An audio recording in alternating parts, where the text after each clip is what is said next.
You may be married a few weeks or even over 50 years, but at some point either you or your spouse passes away. My wife died about 7 years ago. And this widow's penalty, it's real. Hi, I'm Tyler Nace. I'm a certified financial planner, and for over 20 years, I've helped people navigate the complexities of retirement. And it's lunchtime, so I'm gonna make a turkey sandwich and we'll talk through what the widow's penalty is. Because the truth is, it's actually not one penalty, it's actually a series of challenges that occur when your spouse passes away. And the first, and probably one of the biggest, is Social Security gets cut. That's right, if you're retirement age, generally you and your spouse are both entitled to take a Social Security benefit. However, at one spouse's passing, one of those benefits automatically gets cut, it goes away.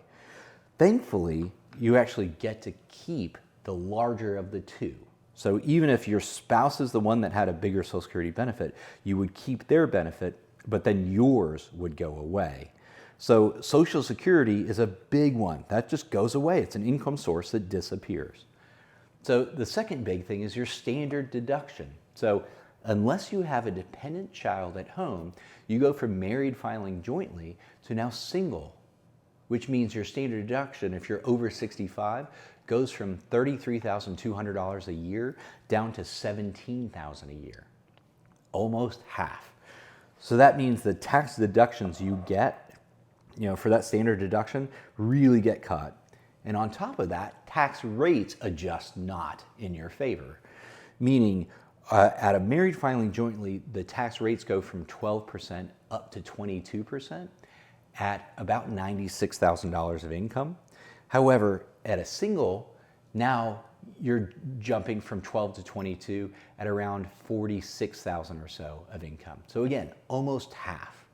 And unfortunately, that means that the tax bill on that same level of income is going to jump quite substantially. And the last thing to consider is, well, if you're Medicare age and taking Medicare, you're also paying Medicare premiums. If your income is high enough, you actually are paying a lot more in Medicare premiums, even though it's just you. You're not paying two Medicare premiums, you're only paying yours, but if your income is high enough, you'll actually wind up paying substantially more than when you were both alive and both on Medicare. So let's go through an example of what this looks like. Let's say Ben and Jennifer, let's call them. So let's say Ben has a Social Security, they're both retired, they're 73, they're taking a required distribution. And let's say Ben has a Social Security benefit of $50,000 a year, and Jennifer has Social Security benefit of $25,000 a year. And let's say they have IRAs, they're required distribution age, so they have to take out required distributions each year, and let's call that $60,000 each year currently. So what that looks like married filing joint, those three sources of income, two Social Securities plus the $60,000 in IRA money, there's about $9,000 in taxes that would be due on that income in 2025 as married filing jointly. However, if he passes away, let's say Ben passes away, well, Jennifer's left, so this $50,000 she gets to keep, but she loses her Social Security benefit of $25,000. So her income drops by 25 grand. On top of that, because the standard deduction goes down, plus her tax brackets kind of shift up, unfortunately, her tax bill, even though she lost 25 grand of income, her tax bill goes up from 9 grand to about 14 grand. So there's about a $5,000 increase in her tax bill. So collectively combined, it's about a $30,000 swing married to now not married. Ouch. So what can she do? What does Jennifer have as far as options? Well, the first thing is, just planning ahead. If Ben and Jennifer had thought about doing Roth conversions, and if you've seen any of my videos, you know I'm a big fan of a Roth conversion. A Roth conversion would have taken money from their pre-tax retirement accounts and shifted it to Roths. They would have paid taxes at the married filing jointly and standard deduction, having that higher standard deduction, not after one of them has passed away. So in other words, that required distribution of $60,000 might be cut or even eliminated for Jennifer for her retirement. So that's the first thing, is consider Roth conversions.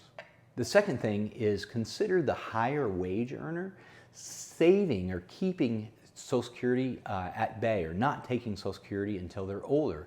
because that has the benefit of not only the bigger benefit lasting here Ben's life, it also carries over to now Jennifer's life, where she has a bigger retirement Social Security benefit for the rest of her life.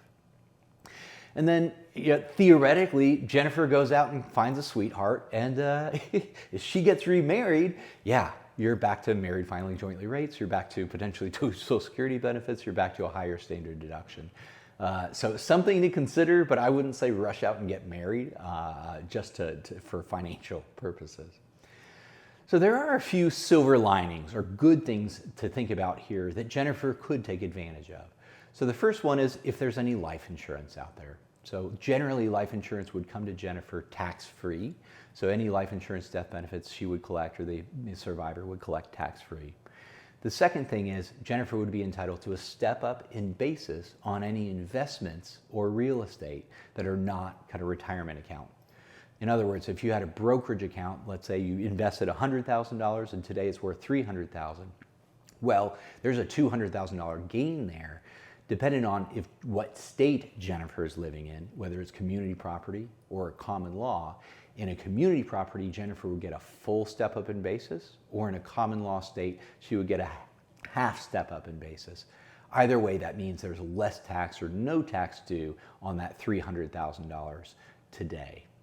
And then the last thing, I would say, okay, you don't have the expenses of that spouse. You're not buying them food, you're not paying for car insurance and gas, potentially you're not paying for those 2 Medicare premiums. So some expenses that are saved, but it probably doesn't offset the $30,000 swing between the two.